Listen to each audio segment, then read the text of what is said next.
My name is Vicky McFadden and I'm the Chairman of the GPT Group, and on behalf of my fellow directors I welcome you to our 2026 Annual General Meeting in a new venue. Before we commence, I acknowledge the traditional custodians of this land on which we are meeting today, the Gadigal people of the Eora Nation, and pay our respects to elders past, present and emerging. I am advised by the Company Secretary that we have a quorum present and I declare the meeting open. Joining me for the meeting today is your Board of Directors. Seated from my far right, Tracy Horton, Louise Mason, Shane Gannon and Russell Prout, our CEO. And from my far left, we have Anne Brennan, Mark Menhinnitt, Tony Osmond and Marissa Bendick, our General Counsel and Company Secretary. Also present today are members of the GPT executive team who will be available after the meeting should you wish to speak with them in person. Debbie Smith, the lead partner of the Group's external auditors, PwC, is also in attendance. She is available to answer any specific questions you may have on the audited financial statements. 2025 was a pivotal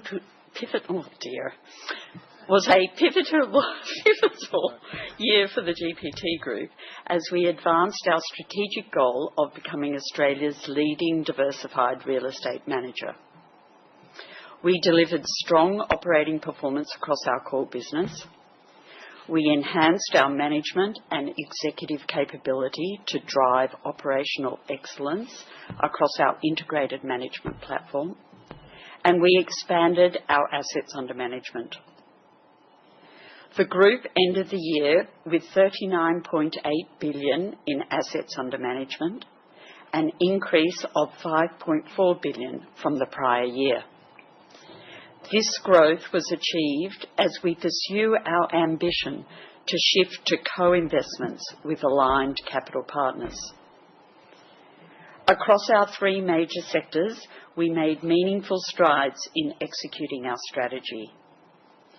In retail, growth was driven by the addition of Belmont Forum and Cockburn Gateway in Western Australia. That is with the Perrin Group partnership. We added Macquarie Centre with the ACRT mandate and MacArthur Square in Sydney and Sunshine Plaza in Queensland. All of these assets were brought across to the GPT retail management platform. In logistics, we established our second partnership with Quadreal, and in office, we ended the year with the acquisition of Grosvenor Place, Sydney, in partnership with Commonwealth Superannuation Corporation. In addition, we also established a new sector-agnostic value-add partnership with a global investment partner. In the execution of our strategy, our focus continues to be on driving investment returns for security holders and for our partners. Our $16.6 billion investment portfolio achieved strong income growth across all sectors, with occupancy of 97.6% and a weighted average lease expiry of 4.5 years. This contributed to NTA of $5.53 per security and statutory net profit after tax of $981 million for the year ended 31st of December 2025. We upgraded earnings guidance twice during the year, delivering 2025 funds from operations per security of 34 cents and a full year distribution per security of 24 cents, both in line with our revised guidance. Our pooled funds delivered strong performance for our investors. The GPT Wholesale Shopping Centre Fund returned 11.2% for the year to the 31st of December 2025, the only retail fund to outperform the MSCI Mercer All Retail Funds Index across every measured period. The GPT Wholesale Office Fund delivered a total return of 7.8% for the year and outperformed its benchmark over the 1, 2, 3 and 5-year period. These consistent results demonstrate the quality of our investment management capability and the strength of the management platform. We apply a disciplined approach to capital management. The group had no unfunded capital commitments, gearing of 31.1%, and ample liquidity of $1.2 billion as at the 31st of December 2025. Our strong financial standing positions the group well to progress our growth ambitions and deliver sustainable, profitable growth through the cycle.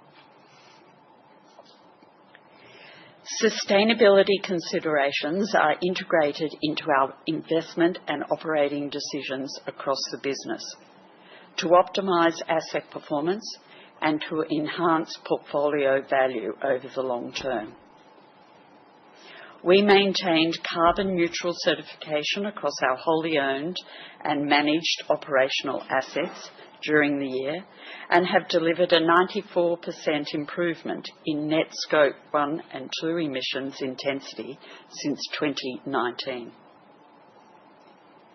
Our people are essential to achieving the group's ambitions of becoming Australia's leading diversified real estate manager. Our employee engagement survey recorded 87% participation with a score of 74, which places GPT in the top quartile of Australian companies. We also made important changes to our employee incentive schemes to align performance with value creation objectives for security holders. This included introducing a balanced group scorecard aligned with our strategy to determine short-term incentives. Pleasingly, staff security ownership has also increased, further aligning our people with the interests of our security holders. During the year, the board continued its renewal program, appointing Tony Osmond as an independent director, effective the 1st of March 2026. Tony is standing for election today and brings deep experience in strategic investments and capital markets, aligning with the capabilities needed to achieve our strategy. We will hear from Tony later in the meeting. While we delivered strong results in 2025, we remain mindful of ongoing challenges.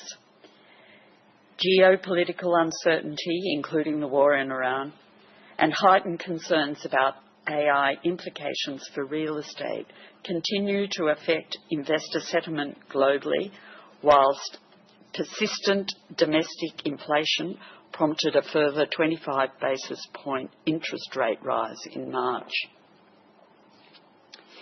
However, our portfolio of high-quality, resilient, income-producing assets and our evolution toward an investment-led business model positions us well to navigate this environment.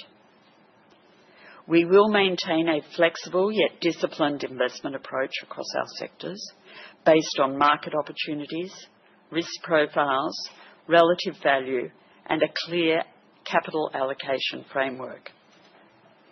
Our focus on creating long-term value and optimising returns will guide our growth ambitions through market cycles.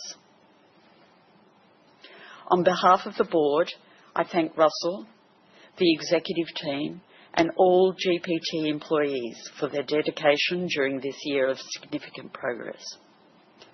To our tenants, capital partners, and security holders, Thank you for your trust and ongoing support as we continue to execute our strategy and focus on creating sustainable long-term value. I will now invite our CEO and Managing Director, Russell Proutt, to address the meeting.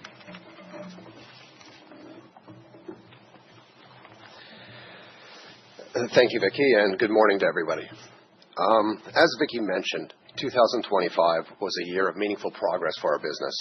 We delivered strong earnings performance and grew our assets under management to $40 billion under management. Each of our strategic pillars did their work in each of our sectors and delivered a great result for the year.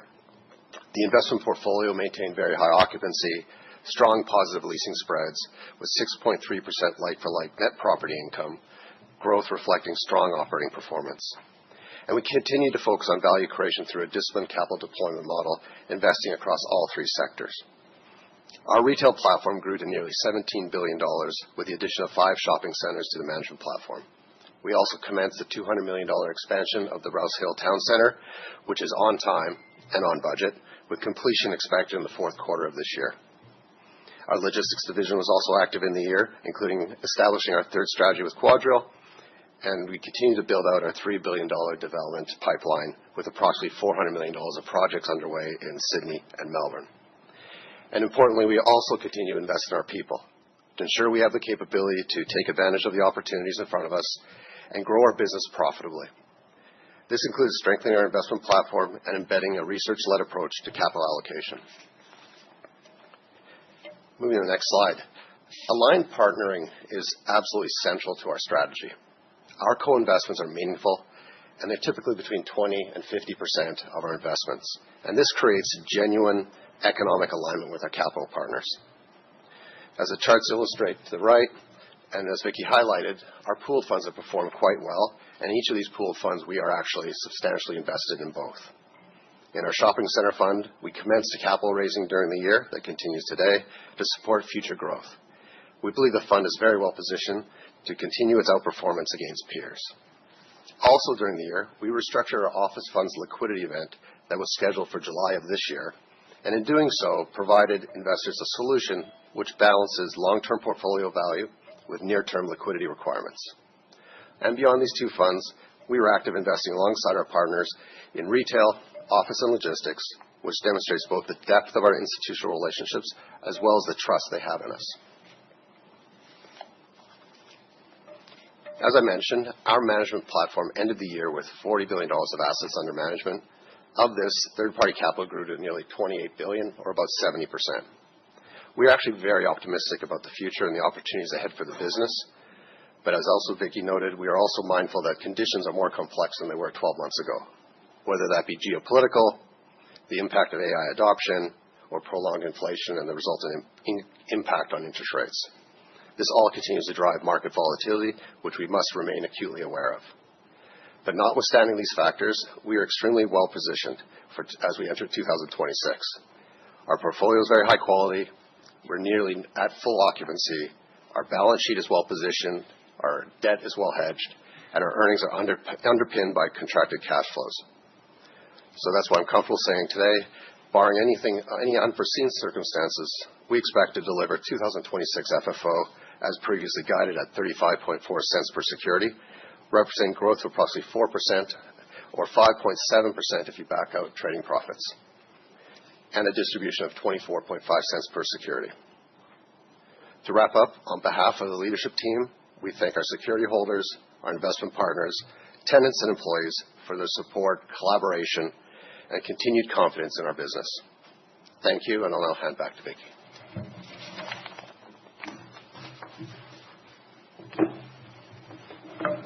Thank you, Russ. Turning now to the formal business of the meeting.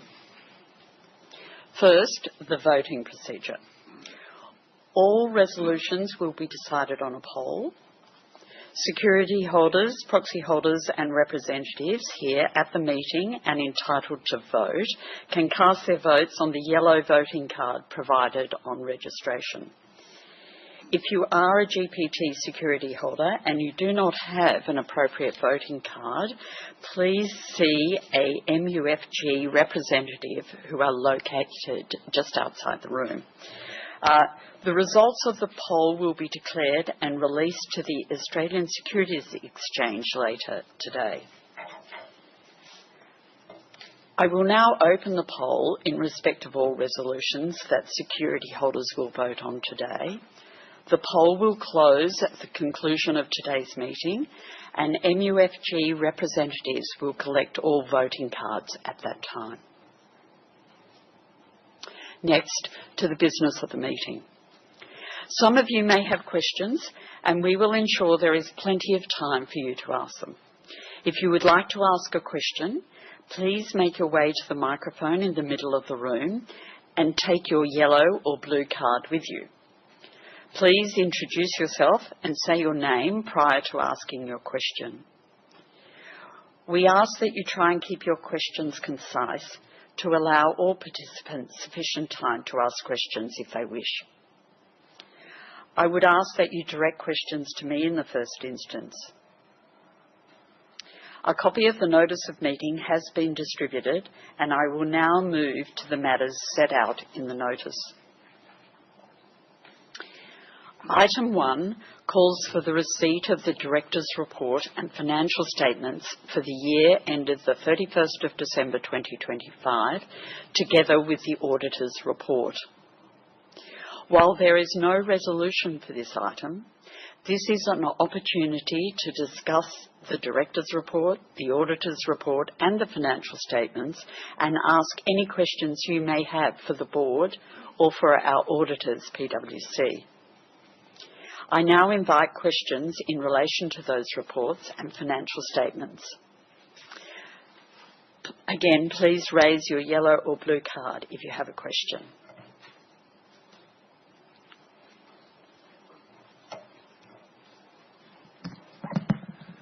Good morning, Chair. David Kingston from K Capital. Look, I only have two issues to raise today, but I think they're important issues. The first one is GPT's exposure to offices, and in particular the $900 million purchase of Grosvenor when you include stamp duty and purchase costs. Offices comprise 30% of GPT's balance sheet assets, which does concern me given the issues regarding work from home and artificial intelligence. As we discussed last year, the effective income return on offices is around about 4% post the substantial incentives you have to pay, so well below the cost of debt. An indication of why offices are a concern is that the far and away the worst performing A-REIT, major A-REIT in Australia is Dexus. Its share price is down 50% in the last 7 years. It's got a massive skew towards offices. On the positive, GPT annual report states the offices have delivered 8.3% like-for-like NPI growth and 7.2% leasing spreads, which sounds good. But those gains do not fully offset the large incentives. Absolute congratulations to Russell and the team for selling the B-grade office developments in Parramatta and North Sydney 18 months ago. I know you sold them at a loss. They were bought before your time, Russell, but you did the right thing. Get rid of B-grade office developments because you would have lost a lot more money if you developed them. So well done on that. But I do have a concern with Grosvenor, bought in October 25. It's a high-quality building in a prime location. So superficially, it looks okay at 50% interest for $900 million, including stamp duty, for 84,000 metres. Looks pretty good. Clearly, prime replacement cost, and it's so much better to buy existing offices than destroying value by developing new ones. But what concerns me is the vacancy, as I understand it, is at least 20%. And also, it's not a freehold property. As I understand it, it's leasehold land with sub 75 years remaining. Leasehold properties have a lower value than freehold properties, obviously. Russell was quoted in the AFR as saying, "We think the office market has turned. Sydney's recovery is well underway." But with big incentives to lease up Grosvenor vacancies and interest rates now going up, my view is Grosvenor is a weak investment. And I accept that when that investment was made, the interest rate environment was a bit different. At that stage, interest rates were flat to maybe down. Recently, they've gone up 50 points. They'll probably go up another 50 points. So I accept things have changed. But overall, for the reasons I mentioned, I'm a bit wary about that acquisition. My first question, Chair, assuming fully debt funded and including the vacancies and leasing incentive costs, what is the calendar year 2026 AFFO loss from Grosvenor?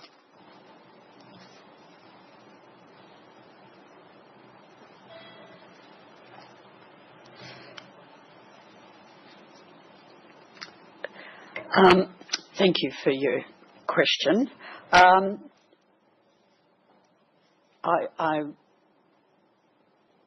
make a couple of comments first before I answer your specific question. I'm not going to make any comments on our competitors or their position. I know you raised that. That would be inappropriate for us to do.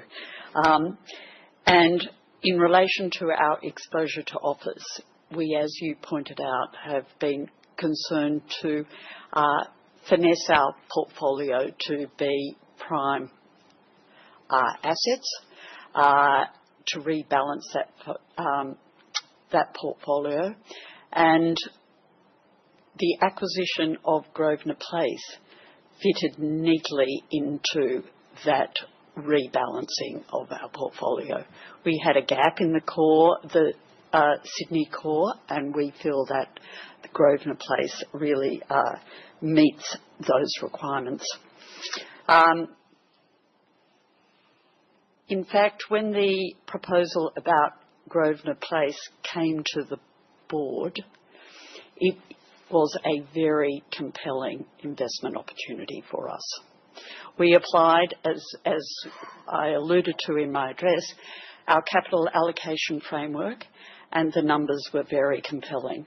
So it fitted strategically for us, its location, the quality of the building in the core of the Sydney CBD, and the valuation and the numbers, including the lease-up of the vacant space and the required capital expenditure to achieve that, was all factored into our consideration of the investment.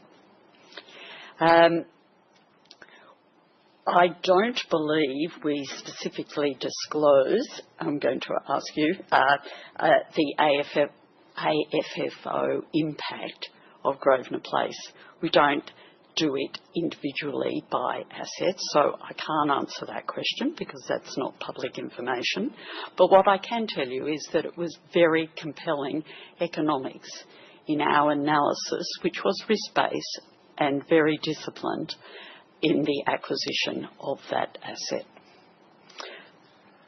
I just want to touch on one other thing that you mentioned, which is the AI impact. We are looking very closely at the AI impact for office. We are seeing a slight tenant mix change as different companies emerge in response to the new demands driven by AI. And we are yet to see a reduction in demand that is in any way concerning. But we are watching it very closely. In fact, it seems to have heightened that flight to quality buildings in the core. Okay, thank you. Look, I respect that you're not going to provide a specific breakdown, Chair, about AFFO contribution, but it's very clear that Grosvenor will contribute a material AFFO loss once you take into account the debt funding costs, which I assume are getting close to 6% at current rate, a little bit below 6. It's not going to deliver you that return. So I accept what you say, that you're looking medium term. I also note that it might have been an interesting purchase when you made it, but things have changed. Interest rate environment's changed, so I think it's an asset that personally I think at the moment, given interest rates, it was a pretty full price given the leasehold nature of it and the leasing issues. But anyway, we'll move on. Look, my second issue, Chair, and I only have 2 issues today, is total shareholder return, stock price, etc. Look, I think GPT is a well-run A-REIT. It's one of the best. It's diversified. I think it's transparent. I think its disclosure is pretty good. A number of A-REITs don't focus on AFFO, but GPT does, which is good. So I think it ticks a lot of boxes. But A-REITs generally, a number of them are fairly poor, but GPT is one of the best, which is why I'm a material shareholder. In the year just gone by, apart from Grosvenor, I think the REIT's done well. So congratulations. In the first 6 months, Chair, the stock price was re-rated materially. Nothing to do really with GPT, but with interest rates going up, the gains in the first 6 months have been lost in the second 6 months. But it's the same for everyone. It's really an interest rate situation. But I genuinely would appreciate some guidance on where is the long-term TSR going to be. I'm a long-term investor. Notwithstanding the positives of GPT, 10 years ago, its share price was $5. It's $4.60 today.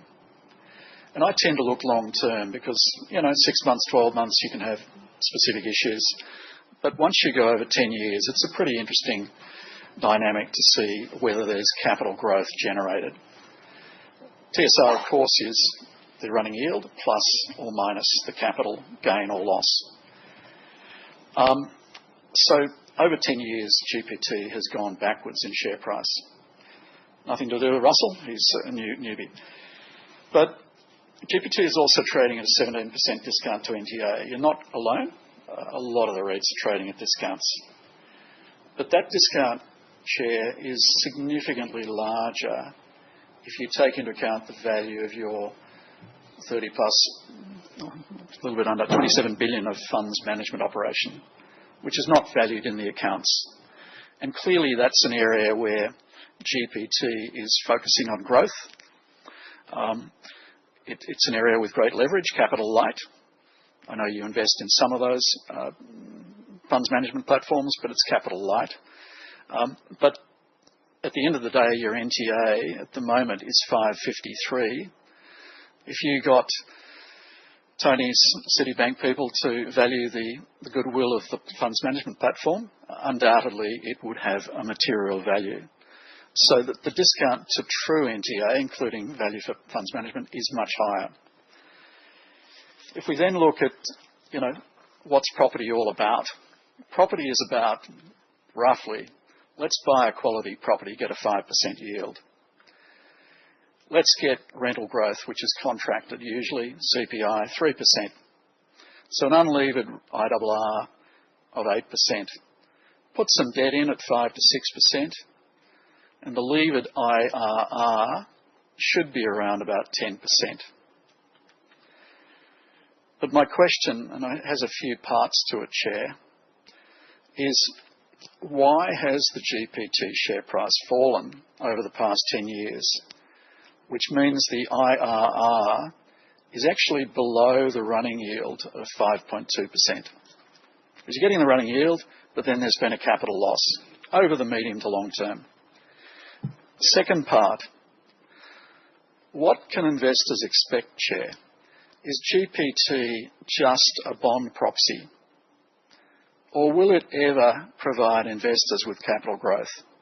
And again, I'm not being critical because the vast majority of Australian major A-REITs and also global major REITs are not delivering capital growth. It's an industry issue. My view is that what's happening, the difference between the corporate finance theory of property and what I would receive if I own property directly, which I do, is that a lot of the inherent capital growth in GPT's prime properties is actually lost via, number one, the 156 million share of maintenance and leasing capex. So your FFO of 650 million drops to 494 million of AFFO, most of which is paid in distributions. So there's no real retained income after the maintenance and leasing costs. And the other big cost that comes off the underlying yield is the significant head office costs, the costs of running the entity. So that's, in my view, some of the reasons why there's no capital growth. But I just genuinely appreciate your insights, given your chair of the entity and also your corporate finance background. And you're not alone. It's a comment applicable to almost all the major A-REITs. But why are GPT investors, long-term investors, and I've been there for a long time, why are they not benefiting from the undoubted over-cycle rise in the value of GPT's prime assets? Over a 10-year period, your prime assets have gone up substantially, but it's not being mirrored in the actual performance of the GPT share price. Thank you. Thank you. Where shall I start? The first point I would like to make is that I acknowledge, and in fact the board acknowledges, that total shareholder return has been flat, perhaps negative, throughout the last 10-year period. It has moved, it is valued largely on an NTA basis, which moves around, as you rightly point out, with interest rates and the particular property cycle at the time, based on valuations of those properties, up and down. Retail's up, office down, etc., etc. So I'm not going to comment on why that is the case, but rather looking forward and what is the board and the GPT Group doing about that to achieve long-term value for our security holders. With the appointment of Russell, we refreshed our strategy going forward. You described it as a capital light strategy. We tried to be a little bit more nuanced than that and consider it to be a co-investment strategy with our aligned capital partners. That will, by definition, increase our non-rent income, if I could describe it that way, the fees for using our management platform and delivering effectively with that. You will have noticed in the way that we present our results to the marketplace that we do break down that distinction of the form of earnings. And we believe that the market will give us credit for those increased earnings as we, in not the form of rent, so that they will apply a multiple to those funds, that management platform. That's a process, and we're in transition as we execute our strategy to do that. We are confident in our strategy. We've been delivering over the last year, in particular, on that strategy, and we believe it will be valued by security holders and achieve value creation for our security holders. I would like to point out that, because you talked quite a lot about AFFO.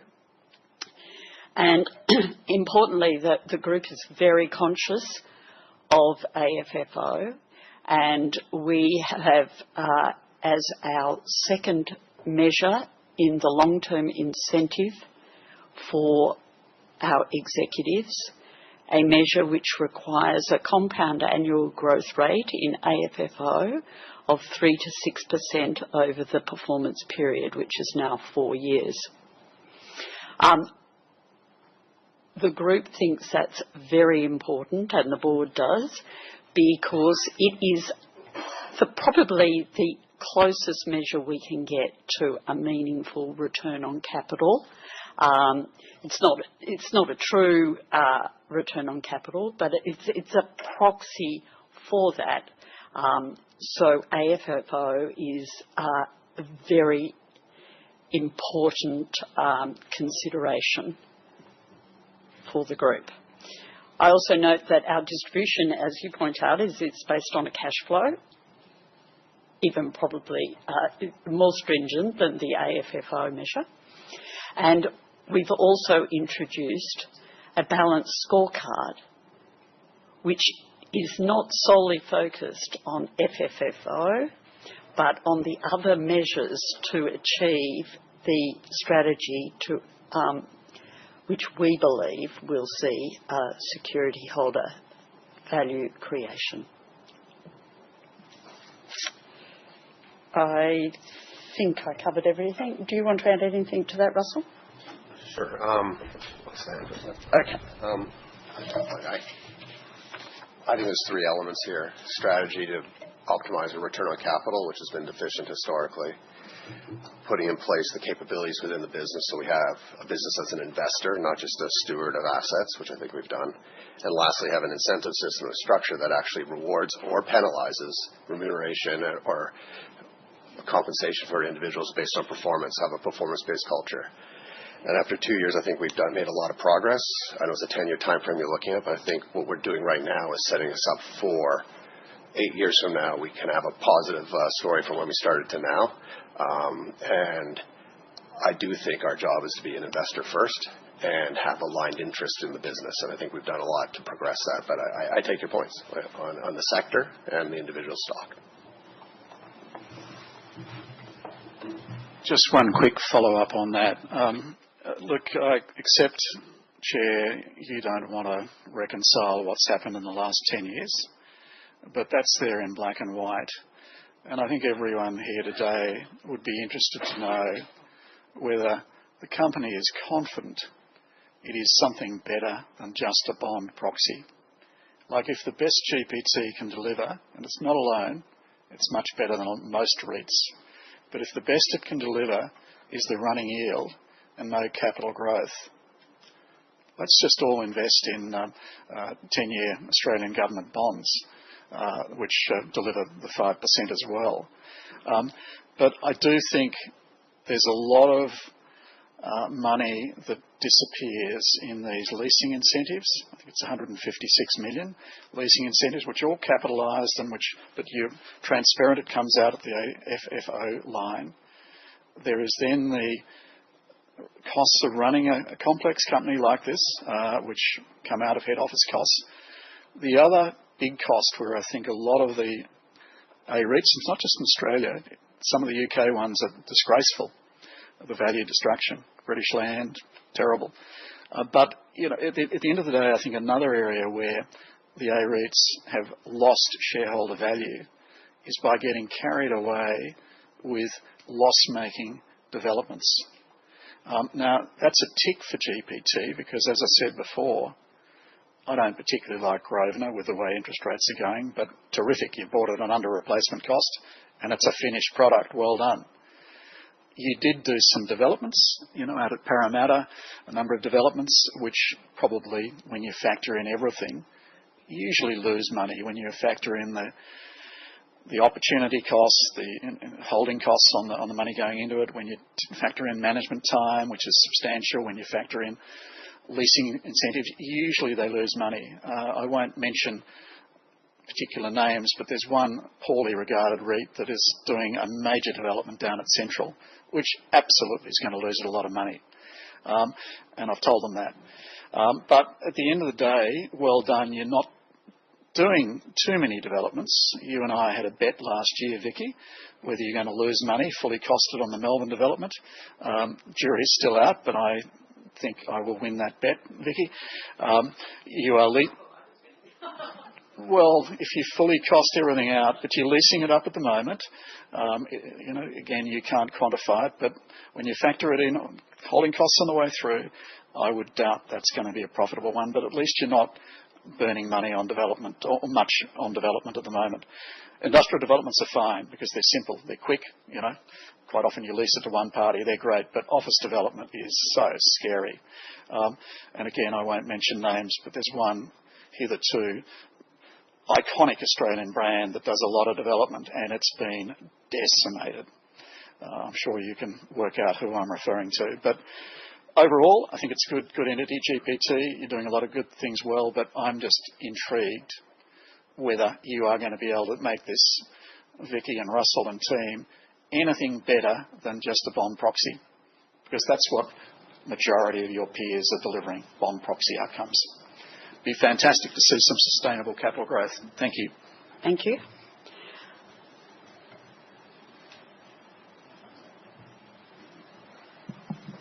Morning, Chair. Stephen Mayne.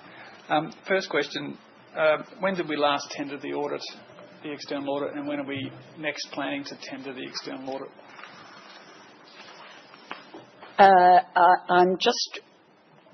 It was 4 years ago, I believe. I'm just looking over to my left to get an appropriate nod that I've got the number correct. Yes. And likely time frame for the next one? We are very cognizant of the tenure of our auditors, and so that is a matter for discussion at the moment with the Audit Committee and the Board. Looking across GPT, what can you see that is a legacy from our Lend-Lease history?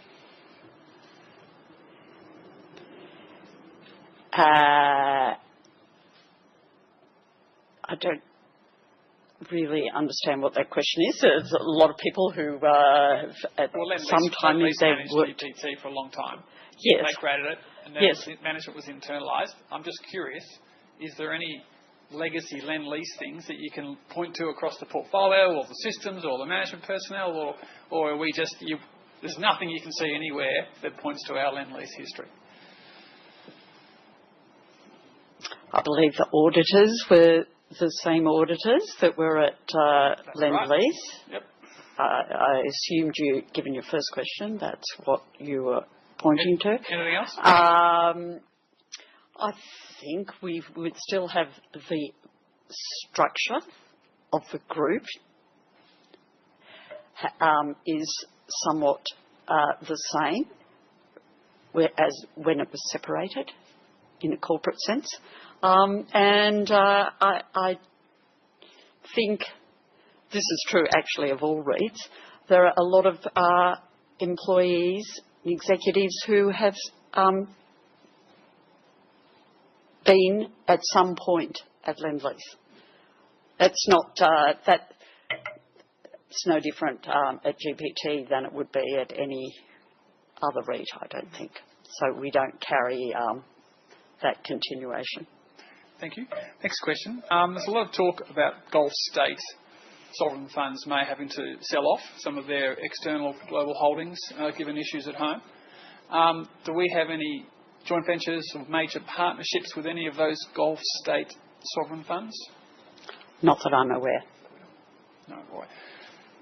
Last year, my proxy asked about whether UniSuper would be given a board seat, and you said they'd never asked. So I'll just ask the question slightly differently this year. If UniSuper said to you, we own 15%, 15% of 9 would be 1.66 board seats, we'd like a board seat, what would the board's response be?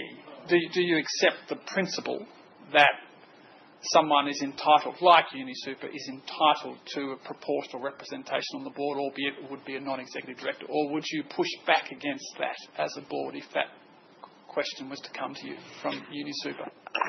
That is an entirely theoretical question. We would, because that is just not likely to occur, and we would consider any request to be a member of the board. We would apply our skills matrix, what our needs are at the moment, to make a decision about whether or not that is worthy on its merits.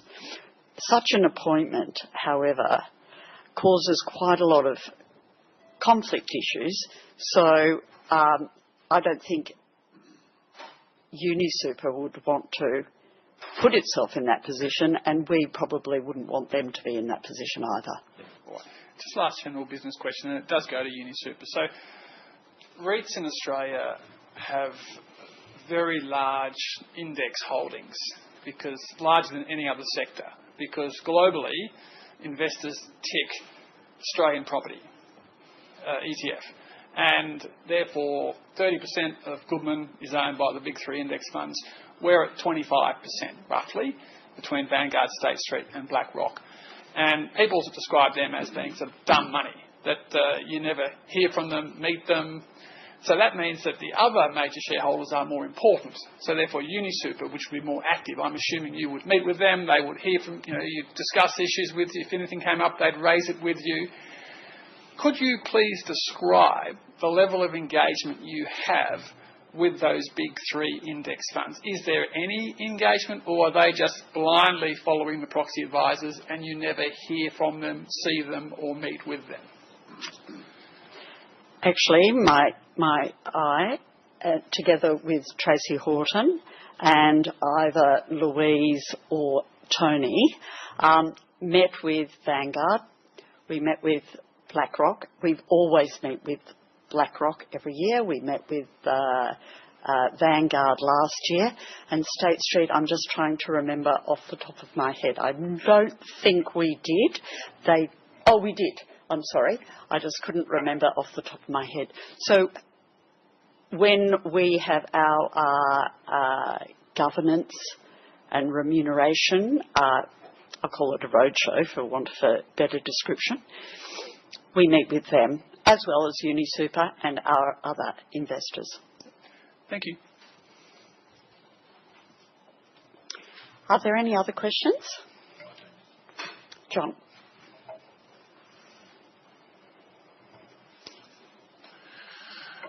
It's John Lynn from the representing the Australian Shareholders Association.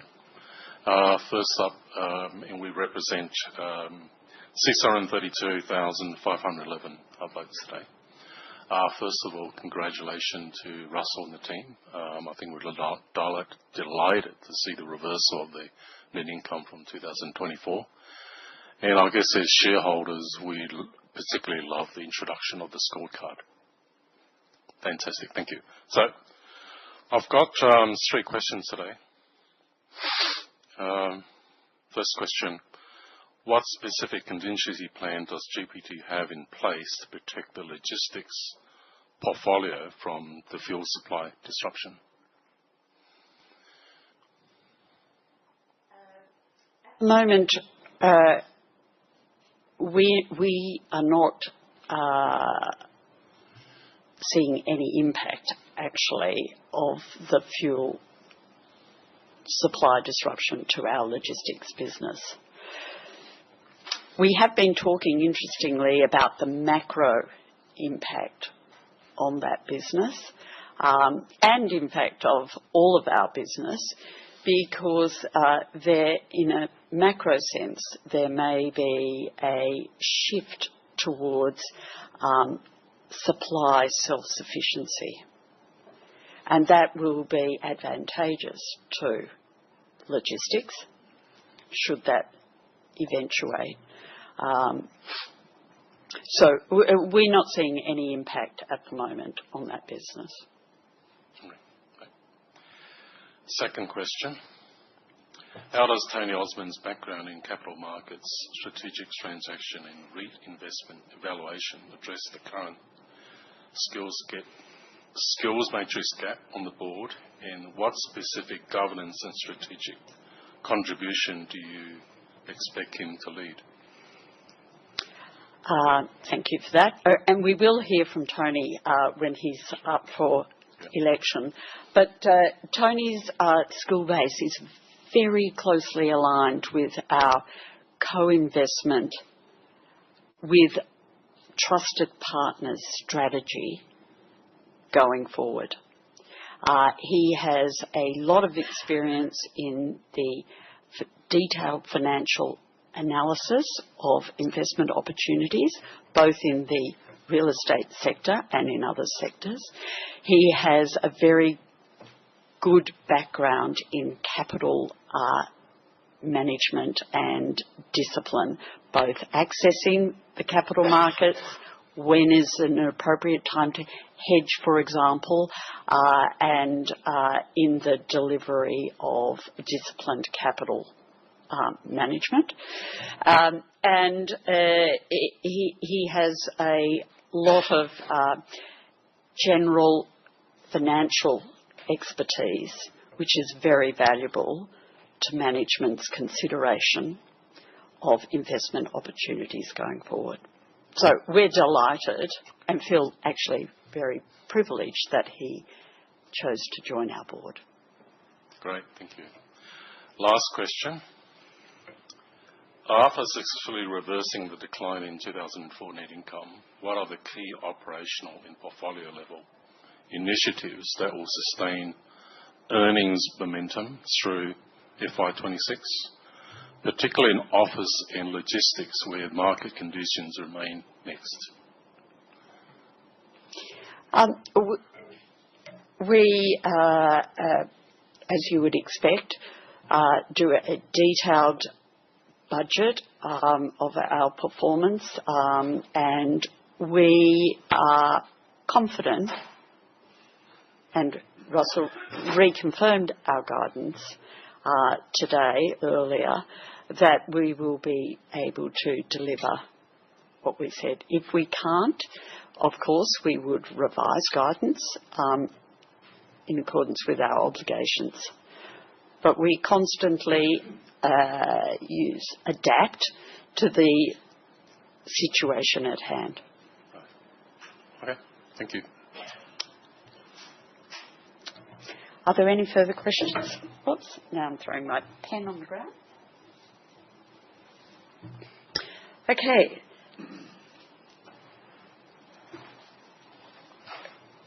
Given there are no further questions, I will proceed to the first resolution.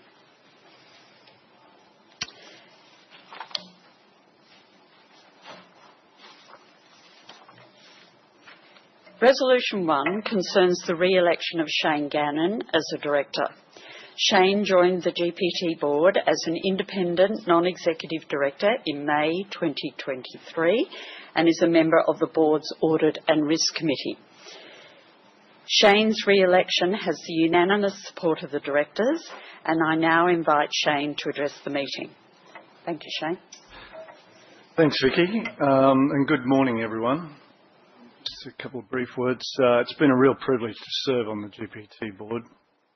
The past couple of years in particular has shown the strength of GPT's relatively new management team, continuing to reinforce our core business while finding innovative ways to create value both for us both for our investors and the communities we serve. With my background in property and finance, my goal has always been to help GPT stay resilient and forward-looking, while staying true to the values that have guided the group for so long: transparency, integrity, and a genuine commitment to our people and to our external stakeholders. Like all of you, I care deeply about GPT's long-term success. The economic environment continues to evolve rapidly, but I'm confident that with the depth of experience, teamwork and talent we have across the group, we'll remain agile and focused, continuing to build sustainable long-term value for all of our shareholders. It would be an honour to continue serving as a non-executive director and to support GPT through its next stage of growth. I thank you for your trust and ongoing support. Vicky? Received prior to the meeting are shown on the screen. Are there any questions on this resolution?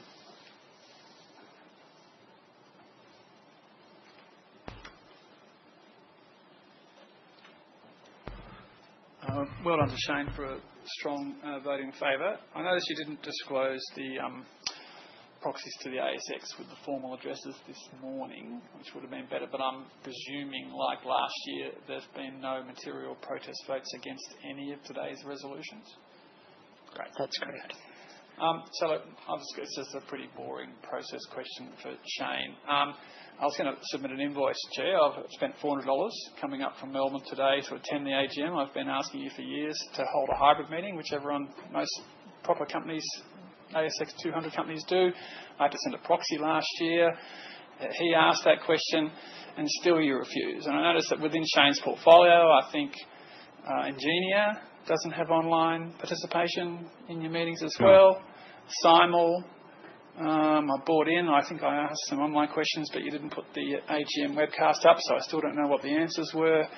So I know that Anne at Lottery Corp, we don't get hybrids. So come on, it's standard. Can you please put your hand up in the board, Shane, and vote for a hybrid next year? And deal with, I know Santos doesn't do it, you've just told Santos, but Santos is getting attacked by greenies. Let's understand, this is a polite, reasonable meeting. You've got 30,000 shareholders. Only 400 voted last year. That's 1.2%.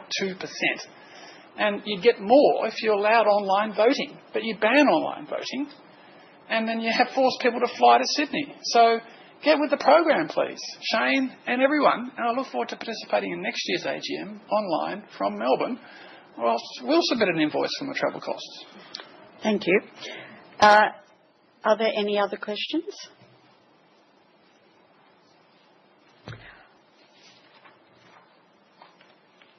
I put Resolution 1 to the meeting as an ordinary resolution of the company. I ask that you now record your vote for Resolution 1 if you have not already done so. Congratulations, Shane.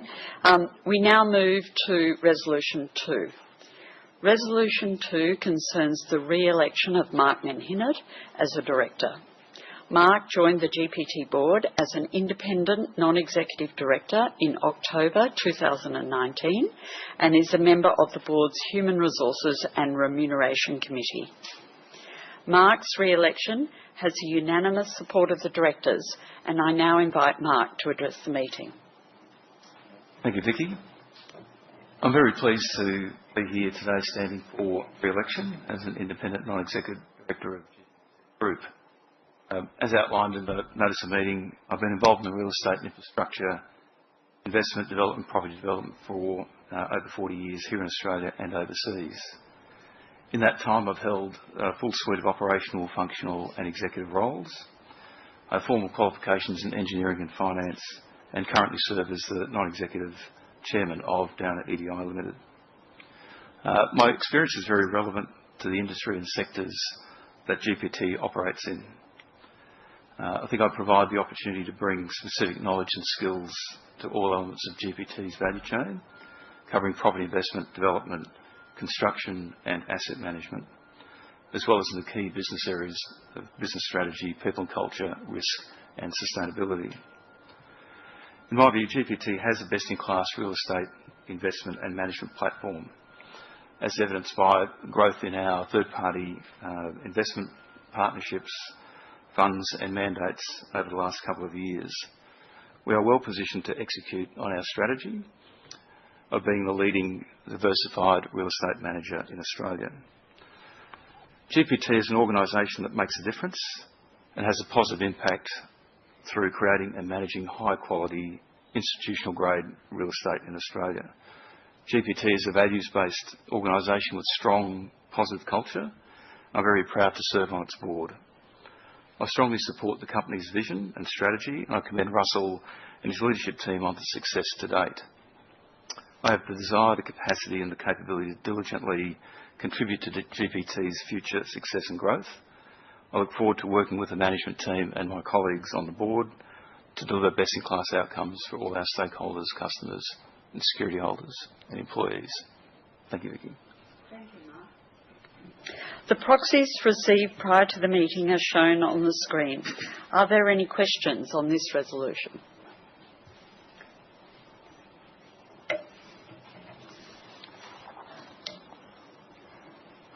So fully support Mark's re-election. I know he's been on the board since 2019. He's the third longest serving director. I would just like to check if this is going to be his last 3-year term on the board.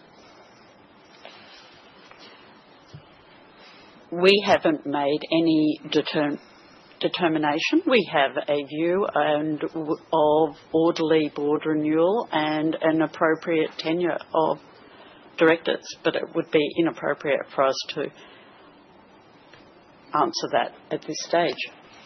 We have orderly board renewal. Yeah. So who was the last director who was tenured off the board? Our last director, it wasn't our last director to leave was Rob Whitfield, but he was, for personal reasons, wanted to step down from it. So what's the past practice been of directors being tenured off?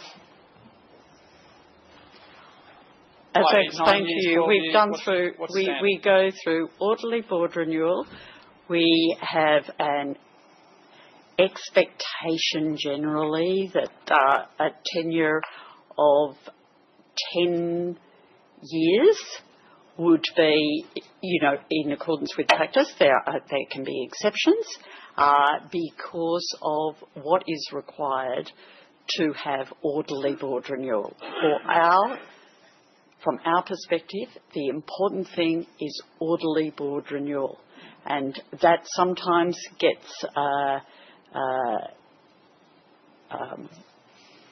bit out of alignment because certain directors, for whatever reason, might leave out of the cycle of orderly renewal. Also, we've had a significant replacement in the executive leadership team. All of our KMPs are new-ish, so there needs to be stability at the board while that's occurring. So it's not a simple, straightforward answer, but we have regard to tenure, so I don't have a number to give you. Right, and I think it's relevant to raise this now as Mark is the longest tenured director up to date. So you've been chair for 8 years, Chair. Mm-hmm. When does your current term expire, and are you intending to nominate again for another term when that happens? I've already answered that question by telling you that we consider, and the nominations committee of the board talks about this regularly, orderly board renewal. No, you've cited 10 years as a general practice. You've done 8. I'm simply asking factually, when does your current term expire? And is the 10-year practice going to apply to you when that happens? I am up for re-election next year, and we will make a decision at that time about whether I will stand as part of the ongoing board renewal. Okay.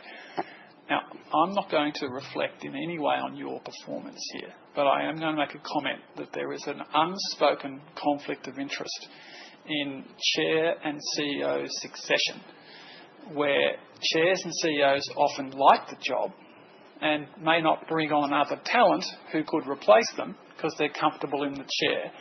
So the rest of the directors need to be all over this issue to make sure you haven't got a chair getting too comfortable and that the chair is managing the CEO, because there always needs to be multiple viable successors for the CEO and the chair within the ranks if you need to move quickly, ideally.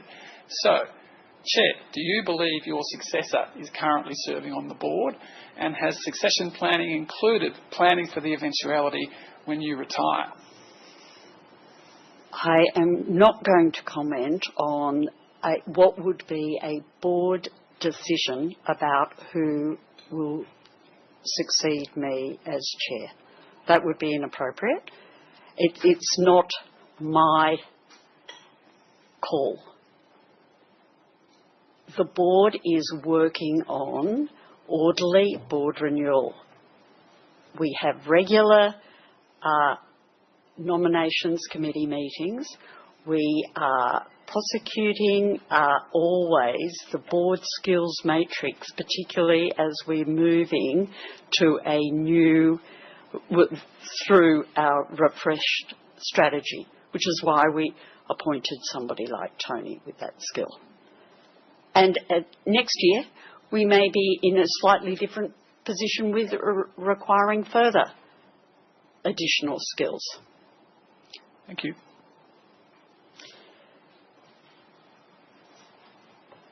I put Resolution 2 to the meeting as an ordinary resolution of the company. I ask that you now record your vote for Resolution 2 if you have not already done so. Congratulations, Mark.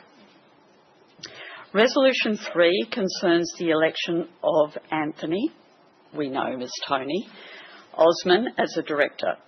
Tony was appointed to the board as an independent non-executive director on the 1st of March 2026. Tony's extensive experience in global and domestic investment and capital markets provides a valuable contribution to the board as GPT continues to focus on its investment management strategy.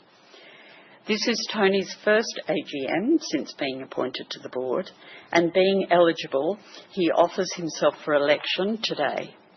Tony's election has the unanimous support of the board, and I now invite Tony to address the meeting. Thank you, Vicky, and good morning, everybody. It's a privilege to be before you today seeking election as the director of GPT.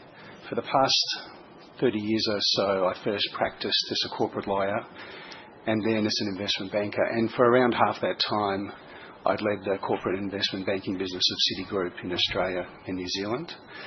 And over that time, I've advised many ASX-listed company boards and management teams, as Vicky mentioned earlier, on strategic matters, strategic acquisitions and divestments, on capital raisings and on capital allocation decisions. And it gave me I would say, deep insight into both debt and equity capital markets, and taught me a lot about the expectations of investors. And for the last 15 years or so, I've also served as a non-executive director on a number of not-for-profit companies, including the Australian Ballet, and I'm currently chairman of Orchestra Victoria. And in those not-for-profit roles, I also had some experience on audit and risk committees and investment committees. So I feel that my skills and experience are strongly aligned with GPT's objective of becoming the leading diversified real estate manager in Australia. And I look forward to adding my knowledge and my expertise to those of my fellow directors. I'm committed to working hard, exercising strong judgment and acting with the highest integrity. Thank you. Thank you, Tony. The proxies received prior to the meeting are shown on the screen. Are there any questions on this resolution? I put Resolution 3 to the meeting as an ordinary resolution of the company. I ask that you now record your vote for Resolution 3 if you have not already done so. Congratulations, Tony. Moving to Resolution 4. Resolution 4 is for the adoption of GPT's remuneration report for the year ended the 31st of December 2025. The remuneration report is part of the director's report and commences on page 48 of GPT's 2025 annual report. It describes GPT's remuneration policies and sets out the remuneration arrangements for key management personnel and directors. The board considers that the arrangements and outcomes described in the remuneration report provide a balanced compensation platform enabling us to be competitive and attract talent in the property sector, whilst aligning remuneration to the achievement of GPT's strategic objectives and returns for our investors. The board is committed to seeking regular security holder feedback on our remuneration framework, and prior to this meeting, Tracy Horton, Louise Mason and Tony Osman and I met with several of you to discuss our approach. We value that input and commend the remuneration report to you. The proxies received prior to the meeting are shown on the screen. Are there any questions in relation to the remuneration report or this resolution?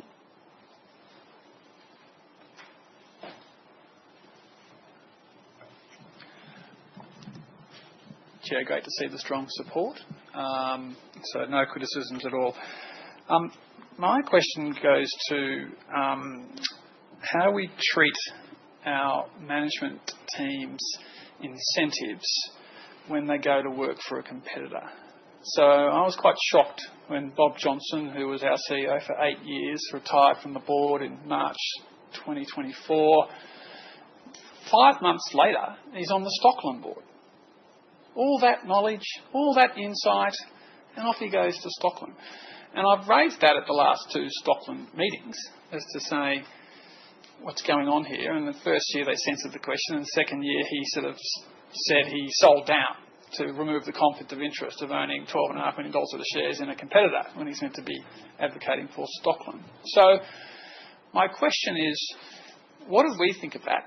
And do our incentives have any disincentive to stop that from happening? So I'm presuming that Bob Johnson's 25 and 26 incentives were still rolling when he was working for a competitor, because it wasn't an excluding event. There wasn't something that said that he would have to forfeit those if he did that.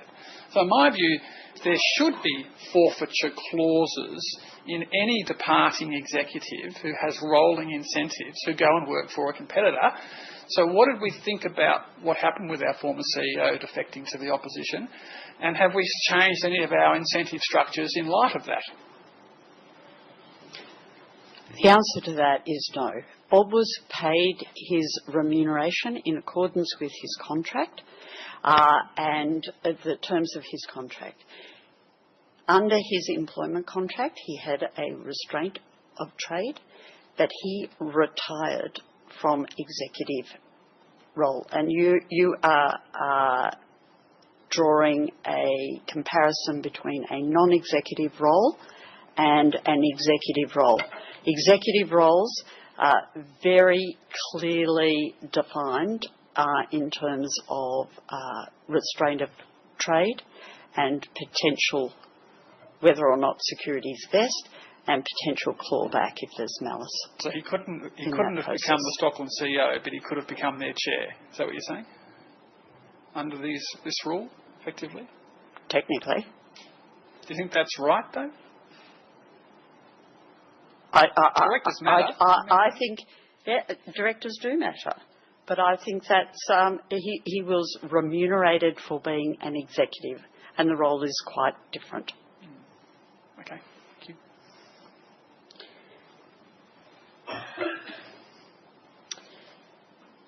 Are there any other questions? I now put Resolution 4 to the meeting as a non-binding resolution of the company. Can I please ask that you now record your vote for Resolution 4 if you have not already done so? We now move to Resolution 5. Resolution 5 seeks approval to grant the company's CEO and Managing Director, Russell Proutt, performance rights as his long-term incentive under the GPT Group Stapled Security Rights Plan. GPT's long-term incentive plan includes 2 performance conditions, and each performance condition will be tested over the performance period of 4 years. The proxies received prior to the meeting are shown on the screen. Are there any questions in relation to this grant of performance rights or this resolution?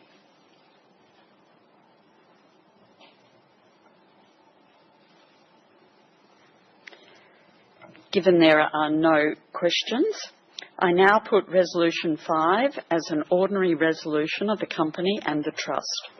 I ask that you now record your vote for Resolution 5 if you have not already done so. That now concludes the formal business of the meeting. We will now take any general questions from security holders. But if there are none... Oh, there is one. Please.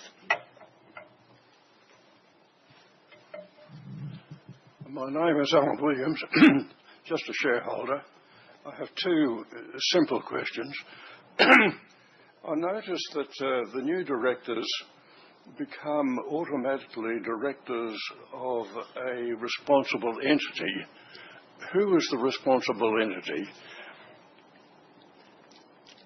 Yes, the responsible entity is GPT Management Holdings Limited.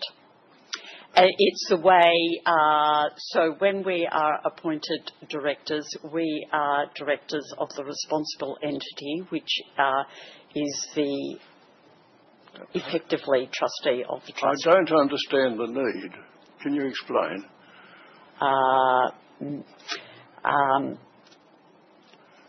The way REITs are structured as a trust, and then the operating company, which are all deemed to be at one, but there's a separate legal structure.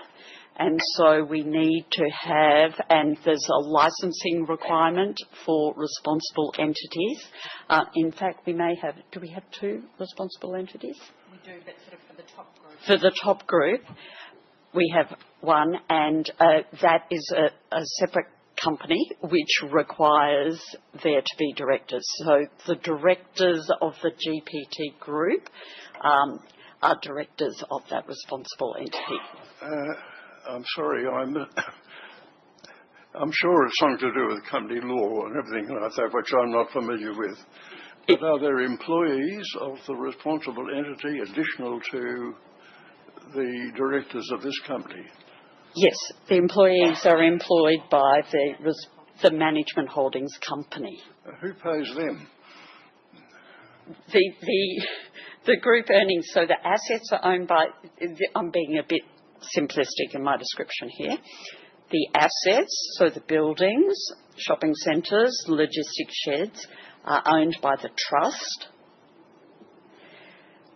and the employees and transactional banking, etc., and directors are employed by GPT Management Holdings. But for your purposes, that's as one. It's a legal structure about how REITs are. I'll have to leave it alone. I think it's beyond me to understand what you're quite talking about.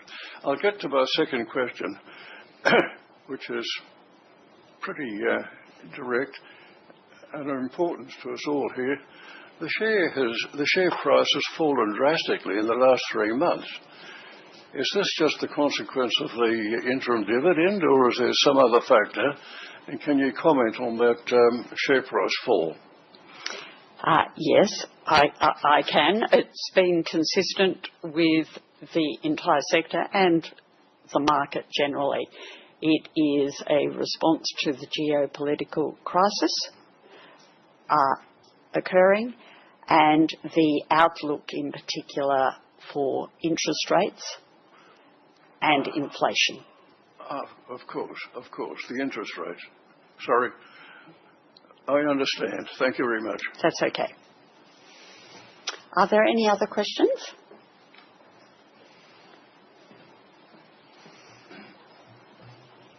Thanks, Chair. Just briefly, I just want to thank you for offering general questions at the end. That actually is best practice. It's also very good that you've followed the agenda today. A lot of big companies from Rio Tinto, JB Hi-Fi, Transurban don't. Macquarie, they just say, has anyone got a question on anything?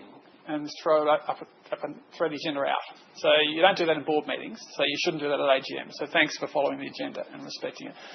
To reach best practice on AGMs, I'm assuming you're going to do the headcount disclosure again today in your announcement, which you started doing last year, showing how many shareholders voted for and against. Is that going to continue? Great. Yes. So to get best practice, all you've got to do is do early disclosure of the proxies and a hybrid, and you'll be with Suncorp, Tabcorp, Computershare and Stockland, your competitor, ticking the boxes with best practice hybrid AGMs. So thanks for running a good AGM, and I hope you can address those two issues, because early proxy disclosure just better informs the market and allows for a more fully informed debate. And obviously the hybrid is just more inclusive and people don't have to travel. Apologies, I can't stay afterwards. There is the Magellan meeting, which is the real reason I came today. So I won't ask you to pay for my flight. Thank you. Thanks very much.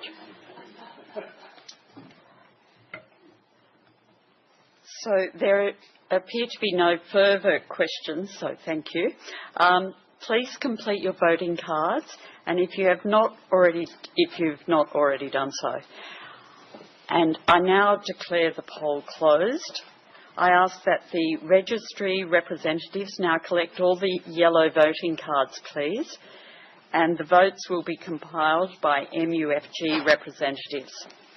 The results will be announced to the ASX and posted to GPT's website later today. On behalf of the board, management and employees of the GPT Group, thank you for your support and for your participation in today's meeting. I invite you now to join the board and management team for refreshments outside. Thank you.